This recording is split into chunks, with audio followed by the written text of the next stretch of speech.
تعبیر کا فرق۔ قم کے معنی عربی زبان میں اٹھو کے ہیں اور قم ایران کے ایک شہر کا نام بھی ہے۔ ایک پرانا لطیفہ ہے کہ شہر قم کے قاضی صاحب کو ان کے حاکم کا ایک حکم نامہ ملا جس میں عربی زبان میں یہ تحریر تھا: یا قاضی قم لقد شبت فقم۔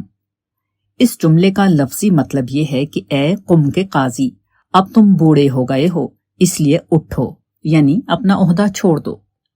یہ حکم نامہ جب قاضی قم کو ملا تو اس نے کہا: قتلنی حب الامیر للقافیہ، امیر کی قافیہ پسندی نے مجھے مار ڈالا۔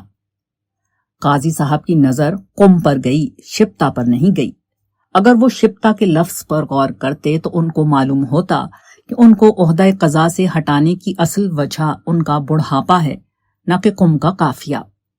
امیر کو انہیں بڑھاپے کے سبب اس ذمہ دارانہ منصب سے ہٹا کر کسی دوسرے جوان سال آدمی کو وہاں رکھنا تھا۔ یہ محض اتفاقی بات تھی کہ وہ شہر قم کے قاضی تھے اور اس بنا پر حسن تعبیر کے لیے اس نے اپنے حکم کے لیے مذکورہ الفاظ استعمال کر لیے۔ اگر وہ قم کے بجائے کسی اور شہر کے قاضی ہوتے تب بھی وہ انہیں معزول کرتا، البتہ اس صورت میں اس کے حکم کے الفاظ دوسرے ہوتے۔ جب بھی ایک بات کہی جائے تو اس کا کوئی جز اصلی ہوتا ہے اور کوئی جز اتفاقی۔ کوئی چیز اصل مقصود کلام کے طور پر آتی ہے اور کوئی اتفاقاً کلام کا جز بن جاتی ہے۔